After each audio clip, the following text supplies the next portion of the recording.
Gulf War, an aircraft previously unwanted became the most valuable member of the American arsenal, the Fairchild Republic A-10 Thunderbolt II.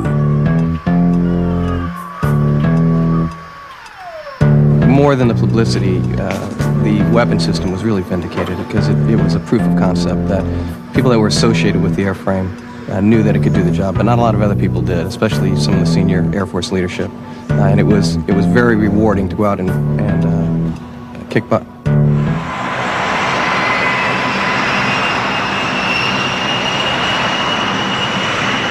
We probably took a lot of heat from all our friends in the Air Force and Navy and other airplanes because it's slow, it's ugly. You know, they like to rib us about that, but the reason it was so successful in the Gulf War is that it's not really about looks or about speed, it's about firepower. And the A-10 can really deliver a lot of ordnance in a very precise manner. The A-10 basically is a gun that they decided to make fly. The rate of fire of our gun is around 3,900 rounds per minute, or about 50 to 70 rounds per second as the gun comes up to speed. That does not sound like a machine gun. That sounds like a very unhappy lion or tiger or beast of some sort, because it has a roaring sound. When the time came to name this intimidating airplane, only one beast came to mind. Now, obviously, when the A-10 follows a long line of distinguished hogs, someone had to come up with a hog-like name for this airplane, and looking at it, the obvious hog-like name for an airplane that's this ugly would be the Warthog. I think its mission of ground attack brought on some of that. You know, it's down and dirty in the mud, like a warthog. After its rousing success in the Gulf War, few remain unfamiliar with America's Warthog. During the war, Hog pilots flew 8,100 sorties, destroyed more than half of the Iraqi armor and artillery, assisted in search and rescue missions, hunted Scuds, and often operated in the darkness of night. The airplane's remarkable durability and the hard work of Air Force pilots and mechanics enable the Warthog to operate with a mission capability rate of an astonishing 96%. And in a tribute to its toughness, only 6 of the 144 Warthogs deployed to the Gulf were lost. The Warthog is one of the most formidable airplanes in the history of aviation. Although this highly maneuverable airplane can carry a remarkable 16,000 pounds of mixed ordnance, it is the massive 30mm Avenger cannon which places the Warthog in a class of its own. The Avenger can fire 70 rounds a second and is the largest gun ever put into a fighter airplane, capable of killing tanks, trains, boats, or anything else that gets in its way. With an impressive mixture of agility, rugged toughness, and devastating firepower, the A-10 stands as one of the world's great planes.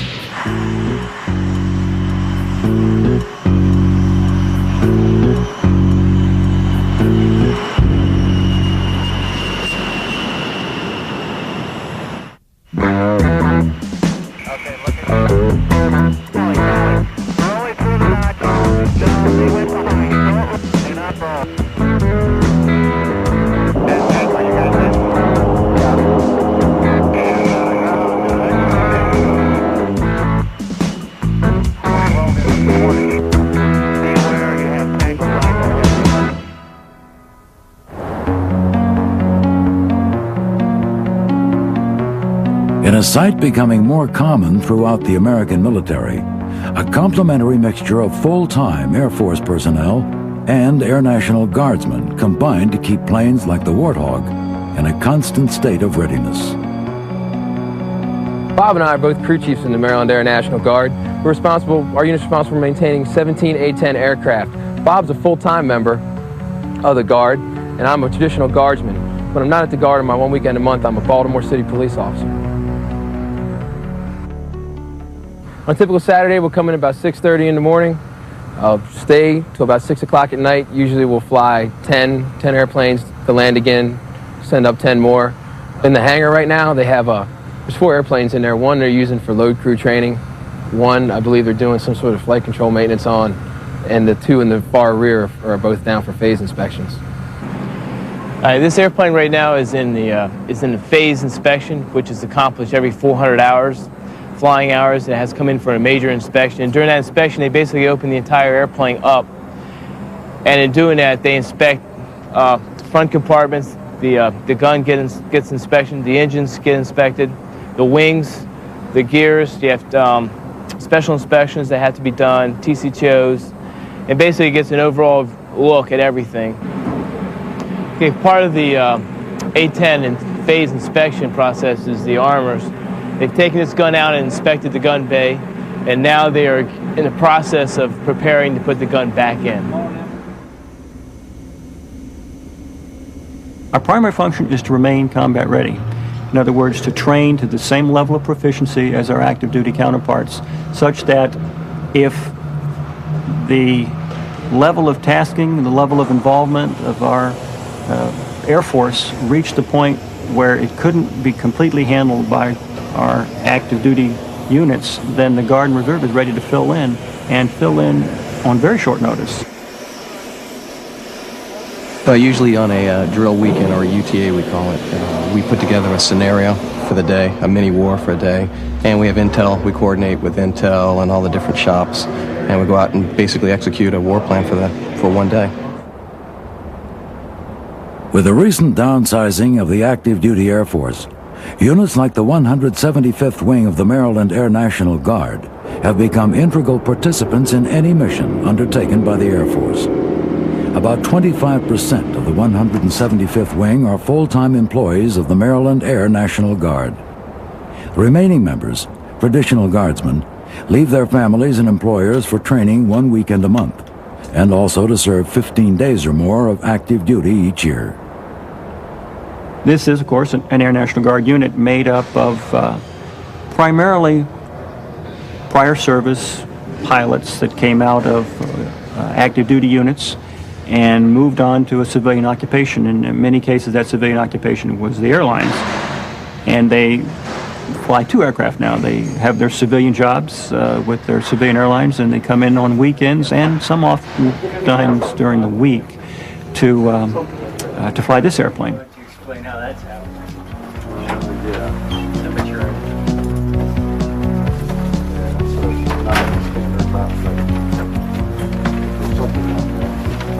That's the most important part.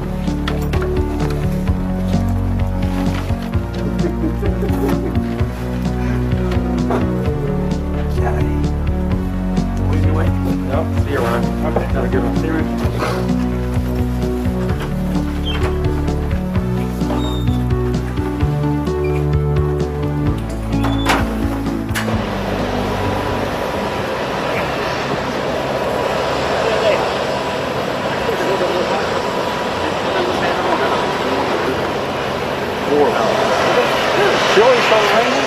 Amongst the proud and select group who call themselves hog pilots, one stands alone.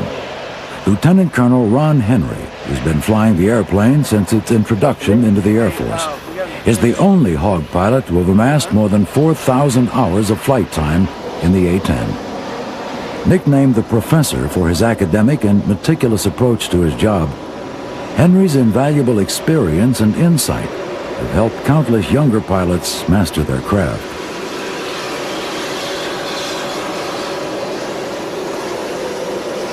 I was a volunteer for this assignment back in 1977. The airplane was brand new. Every airplane that enters the inventory has a certain mystique associated with it. And in 1977, the A-10 was introduced at Myrtle Beach Air Force Base, South Carolina. And the combination of Myrtle Beach Air Force Base and a brand new airframe made it the most desirable assignment in the United States Air Force in the late 70s. And there was no problem getting people to volunteer for this airplane. I can't understand why there ever would be. I have seen the airplane evolve over a period of 20 years. I started flying this airplane in 1977, and it's changed quite a bit. It was a very simple, austere airplane in its early days. It was designed that way, designed to cost very, very little. But the airplane has proved so survivable and so indestructible that the mission has evolved and the complexity of the airplane has increased over time. When we first started flying the airplane, We had basically 3 radios and a navigational receiver, and that's really all we had. We had no computers on board to help us guide the airplane or help us aim the weapons. Quite a bit of money's been spent on the airplane since its introduction to the fleet in terms of retrofitting the airplane. We now have a very capable air-to-ground computing system that helps us aim our weapons. Helps us aim not only the 30mm cannon, but also all the gravity weapons that fall off the bomb. Good enough to win the Air Force's biannual gunnery competition in 1991.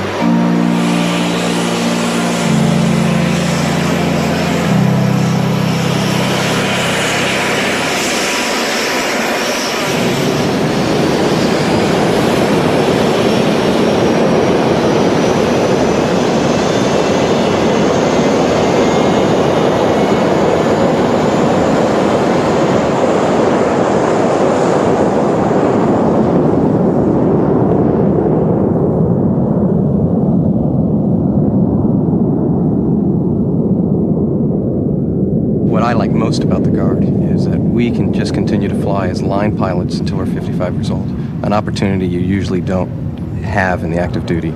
We enjoy flying, obviously, more than anything in our career, and that's why we joined the Guard. Affection and enthusiasm for flying the Warthog makes the rigorous training seem less demanding than it is. Hog pilots can ill afford to be unprepared for the challenging missions the A-10 must perform, and keeping the unit ready is a full-time occupation.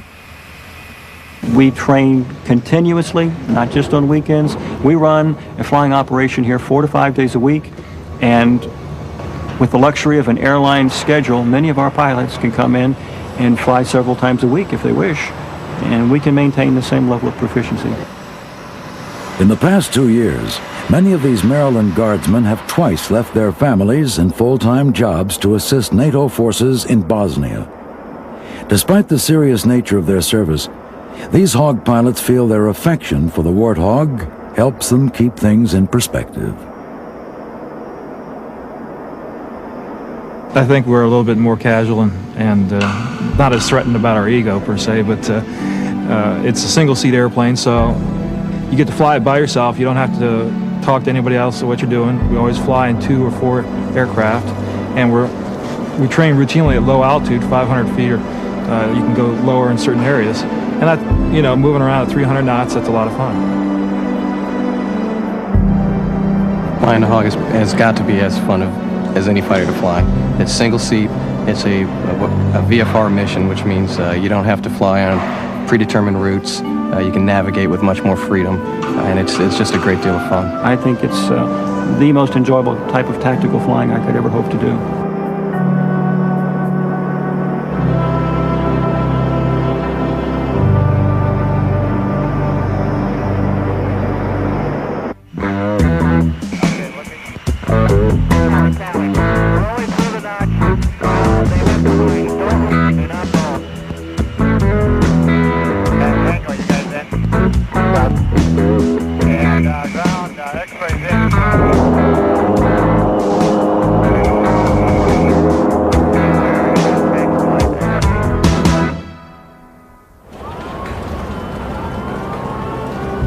In January 1973, the Fairchild Republic Corporation unveiled the airplane the Air Force and the Army desperately wanted, the A-10 Thunderbolt II. It was not a pretty sight, but it was exactly what the military needed. The conflict in Vietnam had painfully illustrated the need for a new aircraft to handle the difficult task of close air support, a role the A-10 was methodically designed to perform. This task is one of the most difficult in all of aviation. The Warthog must loiter around the battlefield while providing support for ground forces and destroying enemy tanks, vehicles, and artillery. And this job must be performed at low altitudes under heavy enemy fire.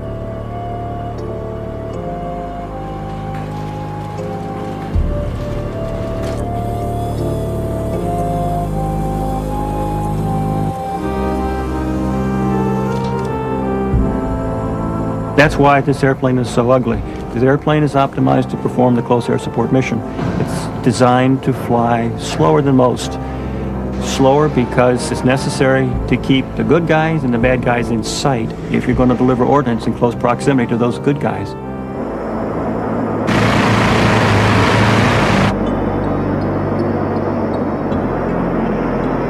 The A-10 evolved from lessons learned in Vietnam, but it was in reality designed to provide close air support in Europe. The A-10, with its tank-killing ability, stood as an integral part of NATO's strategy to match the threat of Soviet tanks, which stood poised to storm across Germany. 40 years earlier, the Germans had unleashed upon the world the power of close air support. By the summer of 1939, Germany's resurrection into a military power was complete. The Nazi regime combined a huge, highly mechanized army with a devastating fleet of 4,000 all-metal aircraft. Hitler's Air Force, the Luftwaffe, pushed the envelope of war into a terrifying new era. The strategy behind the design of the Luftwaffe was close air-to-ground support, a strategy unveiled with terrifying precision during the Nazis' invasion of Poland. In a pattern destined to be repeated throughout Europe, the Luftwaffe soared ahead of Hitler's highly mechanized army and pounded enemy troops, artillery, and aircraft. Within 10 months, Europe had collapsed into the iron fist of the Nazis, a testament to the brutal effectiveness of their military machine.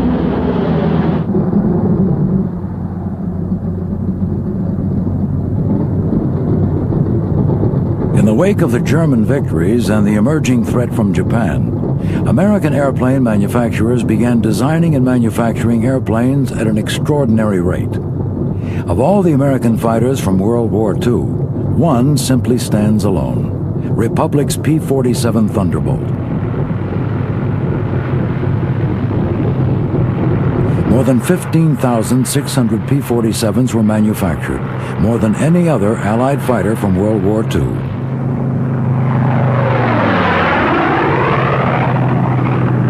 Nicknamed the Jug, the Thunderbolt was the largest of all the Allied single-engine fighters and weighed an astonishing 8 tons. Armed with 850 caliber machine guns, the Thunderbolt presented a formidable force.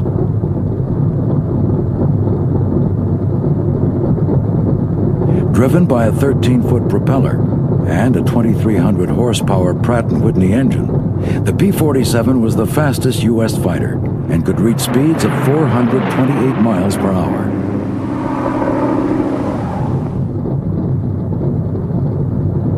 With a range of more than 1,000 miles and a cruising speed of 350 miles per hour, the P-47 starred throughout the war as an invaluable escort for bombers and as an integral support airplane for Allied ground forces. Along with planes like the North American P-51 Mustang, the P-47 provided vital Allied support for the Normandy invasion, repelling German troops and weaponry which defended the shores of France. Coordination of troop movements in sync with aerial support was crucial to the success of the Normandy invasion.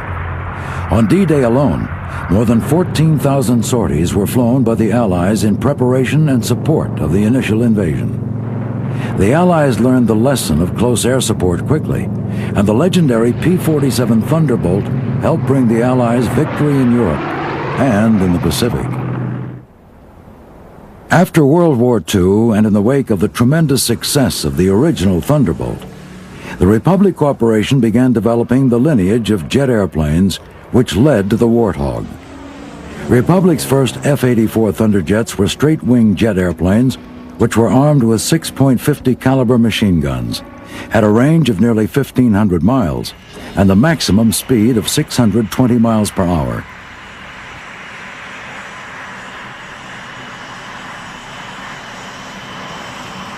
The first prototype flew in early 1946.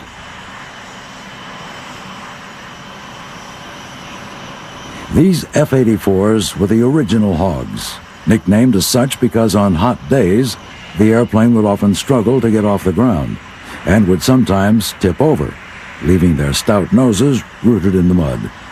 Thus, the first Hog was born. All told, more than 3,300 of the original Hogs were built, serving throughout the 1950s and into the 60s.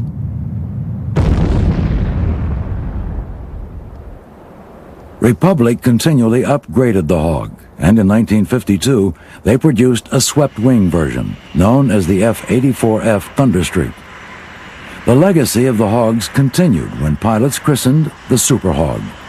The Super Hog, capable of a speed of 685 miles per hour and a range of 1,650 miles, soon developed into an integral member of the U.S. Air Force. It could carry a variety of rockets and bombs, and Republic built more than 2,700 Super Hogs. The F-105 Thunder Chief, introduced in 1956, demonstrated that Republic was not going to rest easy after the success of the F-84, and it did not take long for the F-105 to be given a Hog name of its own.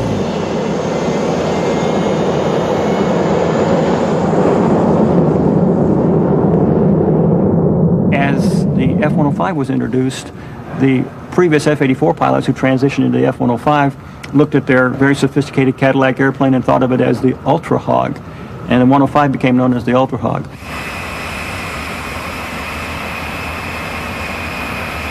Capable of speeds in excess of 1,200 miles per hour and a range of 2,000 miles, the Ultra Hog demonstrated the rapid evolution of the jet from an imperfect machine to a sleek vehicle with power, range, and firepower.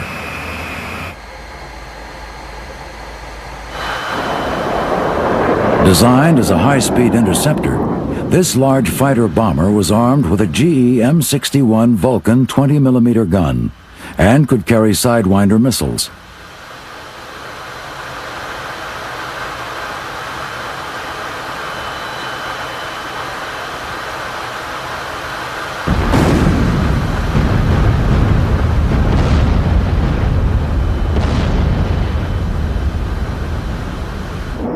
The Ultra Hog could also carry nuclear warheads in its bomb bay, and ultimately, nearly 900 F-105s were built.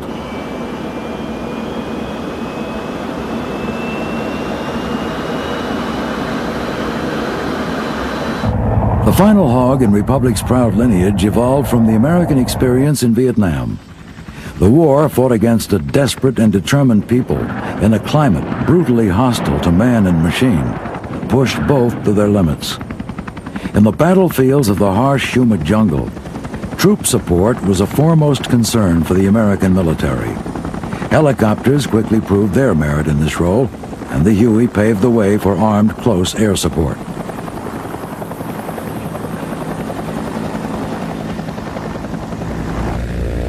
Although helicopters retained a mobility advantage over the fixed-wing aircraft, the firepower and speed offered by airplanes such as the A-1 Skyraider led many to believe a new fixed-wing aircraft was needed to fill the role of close air support.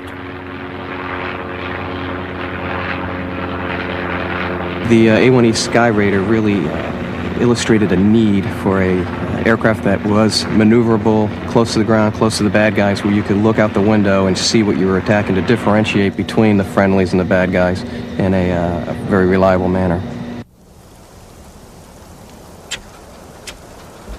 Fairchild Republic delivered the first production model of the A-10A to Davis-Monthan Air Force Base in October of 1975. The suggestion that the plane be called the Warthog in honor of Republic's Hog lineage, and given the ugliness of the airplane, did not sit well with the brass of the Air Force.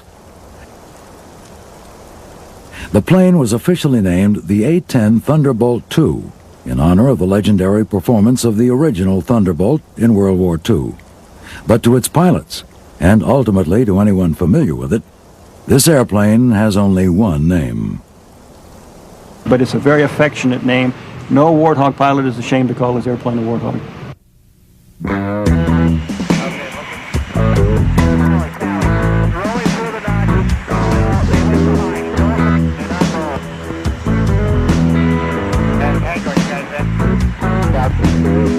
And ground, expert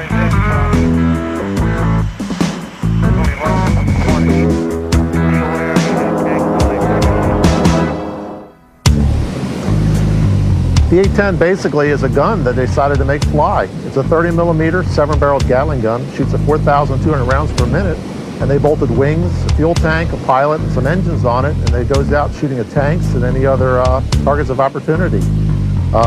This is a 30 millimeter round. It's a training round. It's been polished as a presentation round, but this is the size of the actual round. Projectile is up here. And you can see 30 millimeters is the width, the diameter of the projectile. And as you can see, it's quite a large round. It weighs about 1.5 pounds per round. And our planes carry 1,150 rounds of this. To give you some idea how long the gun system is the gun barrels actually end here, and the gun barrels start about here. The gun rotor is in this area. The hydraulic drive mechanism, the two drive motors are here, and the ammunition drum starts about here and extends all the way back to here. As you can see, everything from forward of the wing is devoted almost entirely to the gun system. The pilot's floorboards are actually the mounting surfaces on some of the gun structure, and with the exception of the electronic controls and the battery, almost everything is the gun. When the Air Force drew up the specifications for the plane, they wanted the capability to kill tanks. Early on in the design process, Fairchild Republic decided a 30 millimeter Gatling gun would be the ideal weapon of choice. But the sheer size of the 20-foot GE GAU 8A Avenger cannon presented a design problem for which there was only one solution: design the plane around the gun. The Avenger is a 7-barreled 30 millimeter cannon which delivers a frightening burst of destruction. The gun fires shells which are a foot long and weigh nearly 2 pounds. Fully loaded, the gun weighs 2 tons.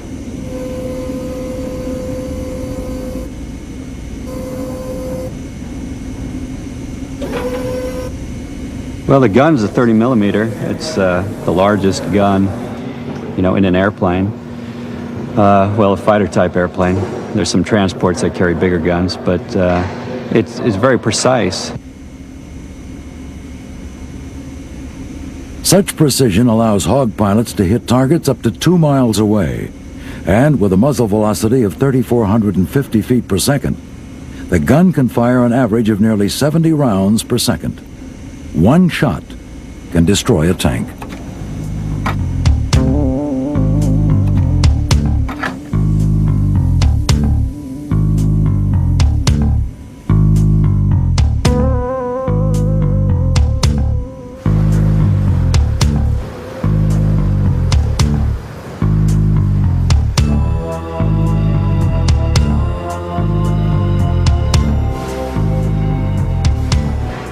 Projectile itself is exceedingly lethal.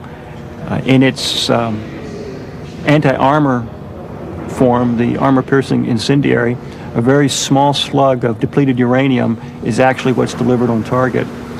And it strikes the target with almost 12 times the kinetic energy of its predecessor 20 millimeter round. Even though it's only 50% larger in linear dimension, it has 12 times the kinetic energy on target.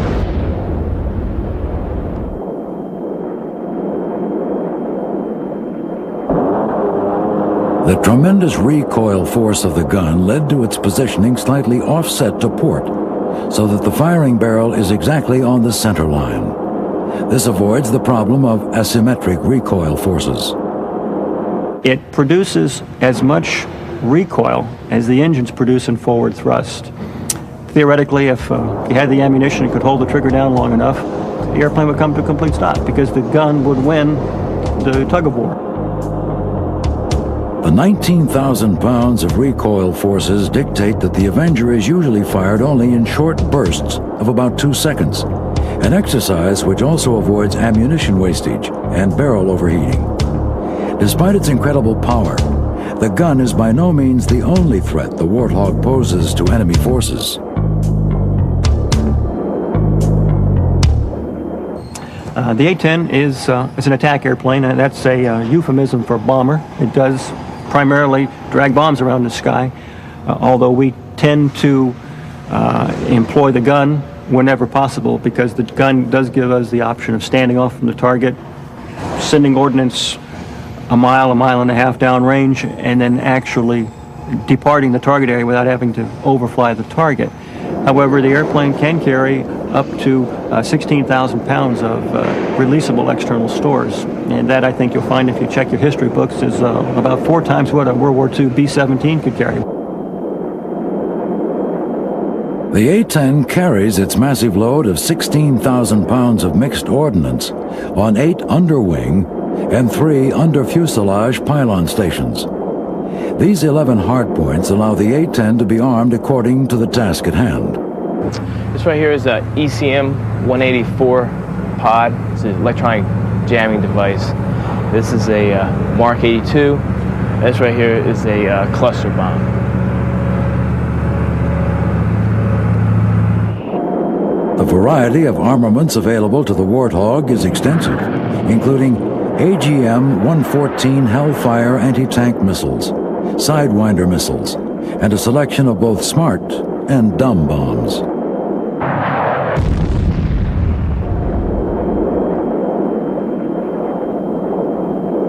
Although we carry dumb bombs or unguided bombs, we have a state-of-the-art delivery system. It's called CCIP, Consciously Computed Impact Point. And what that allows us to do is it allows us to deliver stupid bombs or dumb bombs with great precision. But the typical combat loadout of the airplane then would include the 30-millimeter cannon and almost 1,200 rounds of 30-millimeter ammunition, plus 6 bombs, an assortment of Maverick missiles, the air-to-air missile, which we carry, the AIM-9 Sidewinder missile, which we carry for self-defense. Armed to the teeth, few can challenge the firepower of the Warthog, and none can dispute its toughness.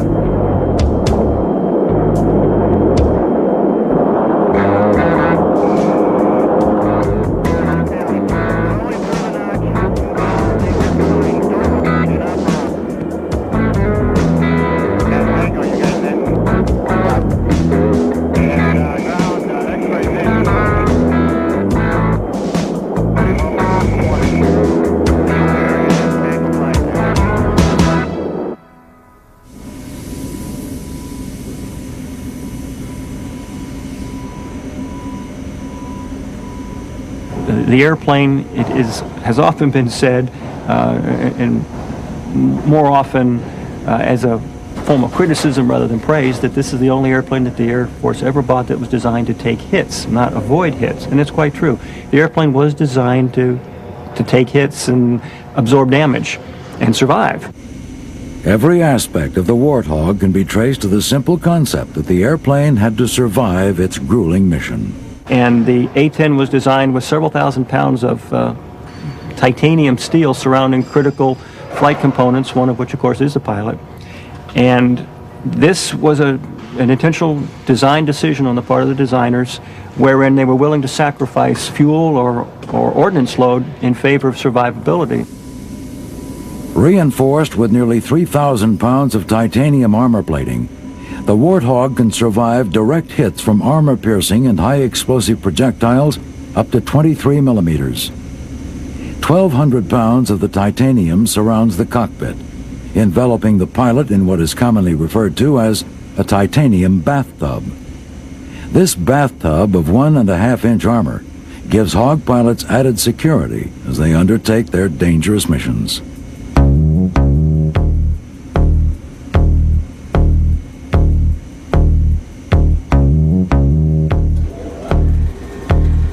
One of the features that gives the Warthog its undeniably unique profile is the placement of its engines. The A-10 had to have 2 engines for survivability. Fortunately, during the early stages of development, the designers found out that GE was working on turbofan engines for a new Navy anti-submarine aircraft.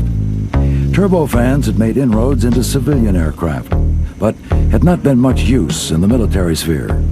These engines held several advantages which made them an excellent choice for the A-10. They offered high fuel efficiency, and they were less noisy than turbojets, and had a lower heat signature.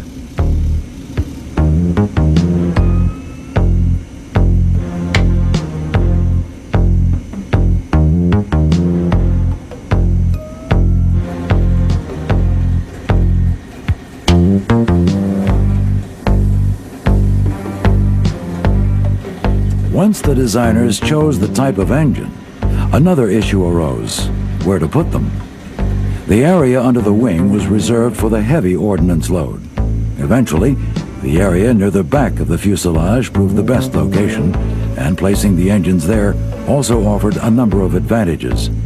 It negated a potential yaw problem, decreased the probability that foreign objects might be sucked into the engines, and removed the engines from the major flow of the exhaust from the gun. The forward fuselage and wings also shield the engines from ground fire in the frontal section, and the vertical fins and rudder guard the engine's heat signature from the side, alleviating some of the aircraft's vulnerability to heat-seeking missiles. The Warthog's toughness is compounded by a number of structural and system redundancies. The dual redundancy of the hydraulic flight control systems is also backed up by a manual system. This enables Hog pilots to fly and land even if hydraulic power is lost. The Warthog's extraordinarily high mission capability rate during the Gulf War directly resulted from a design dedicated to ensuring the plane could be serviced and operated from bases with limited facilities close to the battlefield.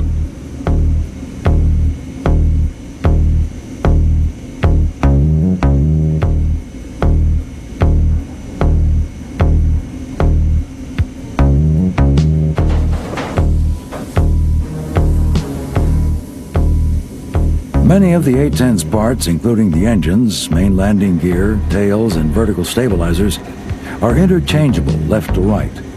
Interchanging as well as cannibalizing parts between aircraft is a standard maintenance procedure, one used with much success during Desert Storm. The shape of the airplane, the fact that it's battlefield repairable with very simple surfaces, was all built into the airplane because the designers realized this airplane's probably going to take a hit.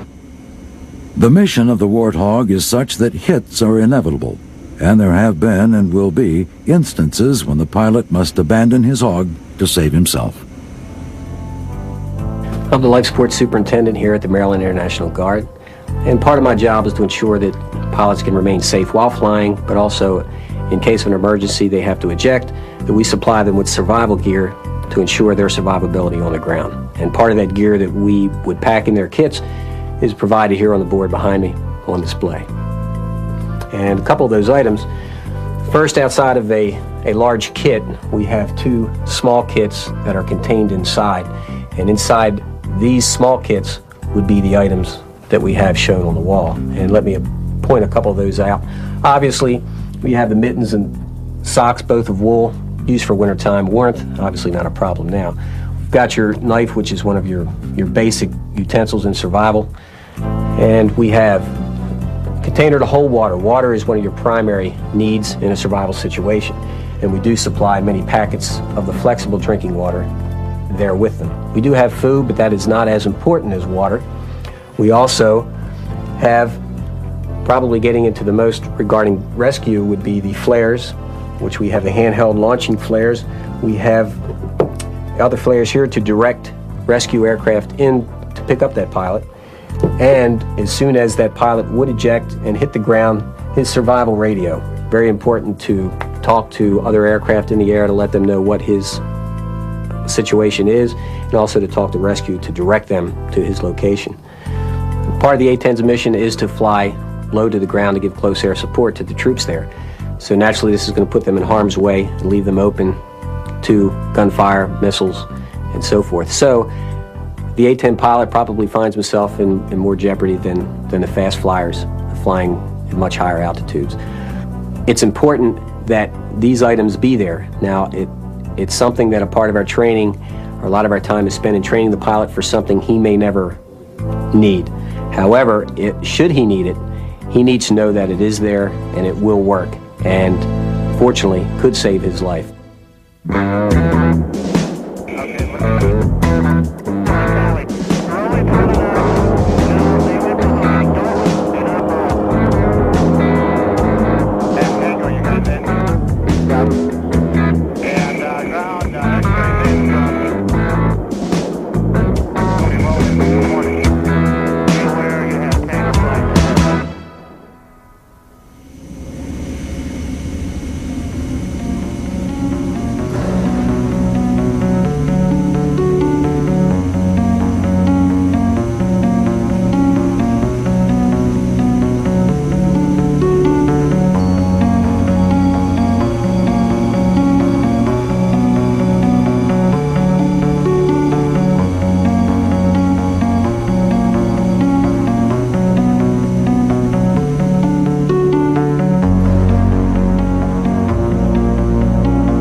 We got the latest and greatest equipment that we can have out there, and it's constantly being upgraded. They're saying that we'll probably have it until 2025, so it's around for a while. Most of ours are 78, 79 version models out here, so that's a pretty good long time for an airplane to be in service, and it's constantly being modified, and it's got a lot of capability. The Air Force's plan to keep the A-10 as an important member of the American arsenal comes as a vindication for Hawg pilots, who never doubted the airplane's ability, but had good cause to doubt if anyone else shared their feelings. Unproven in battle, much of the Air Force brass did not think of the Warthog as an integral part of the post-Cold War strategy, until the winds of war swept across the deserts of Kuwait. You know, the mission changed a few years ago. Before, we were looking at a high-threat scenario in Eastern Europe, and then with the change in the political climate, all that changed, and now we're looking at conflicts like Bosnia and Iraq, where the mission is different, and this airplane is well-suited for both those missions in Iraq and Bosnia. Many doubted whether the Warthog could adapt to the new missions of the post-Cold War era. But the Warthog rose to the challenge, and during the Gulf War, served brilliantly in a variety of roles. Despite only flying 30% of the sorties, the A-10 was responsible for more than 50% of the confirmed bomb damage, and only 6 airplanes and 2 pilots were lost, a remarkable rate considering the danger of the missions. Given the heavy use of the airplane, it did not take long for the Iraqis to become all too familiar with the Warthog. There was a quote from one captured Iraqi who said that it was the most feared airplane. I think largely because we spent a lot of time over the troops, over the Army. You know, where some of the other airplanes were attacking strategic targets, buildings and bridges, maybe the troops didn't have as much exposure to those airplanes, but they saw the A-10, and they were never quite sure what target we were going to choose. So, you know, there's some concern on their parts, being down below, not knowing when and where it's coming. We had 144 airplanes stationed over there, and it was 24 operations. We had 2 night squadrons and 5 squadrons on the day schedule, and we just totally saturated the air with A-10s, you know, 25 miles deep. So that's all they saw continuously. And if you could imagine sitting on the ground wondering if you're the next target, it was a big psychological game that was. And listening to the gun makes it a real. I don't know if you've ever heard it, but it makes a great roar. And it echoes, and you can hear it for quite a way. And having to listen to that hour after hour, day after day, I'm sure it took its toll on them.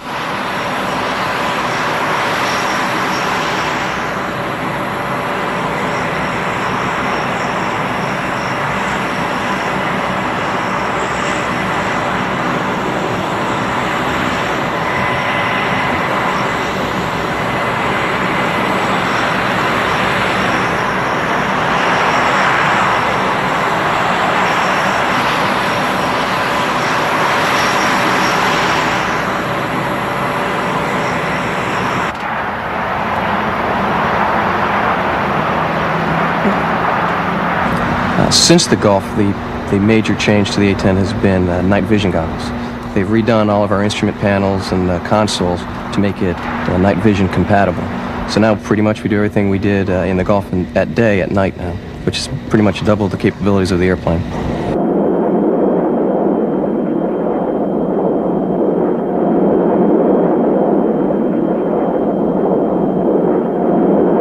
With the A-10's role in the Air Force cemented well into the 21st century, the Air Force and the Air National Guard will continue to keep the Warthog combat ready, demonstrating a successful adaptation by the military in a changing era.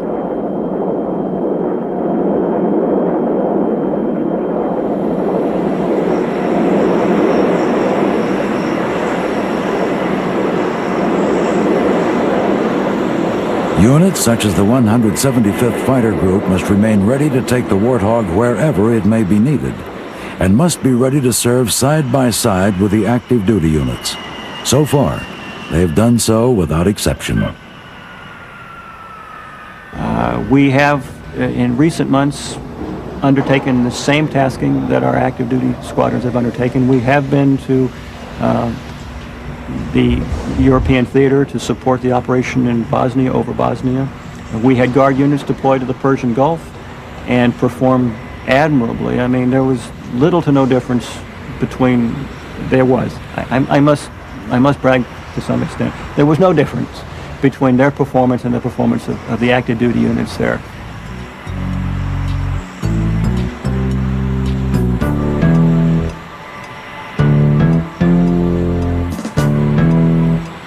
Once deemed too slow, too simple, and too ugly to be of much value, the A-10 Thunderbolt II, the Warthog, now stands as one of the world's undeniable great planes.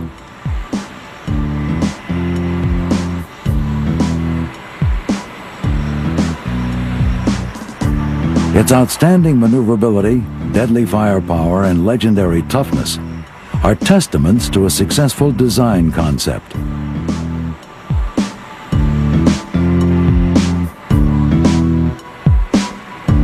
The pride and affection felt by Hawk pilots and crewmen for their airplane, unrivaled.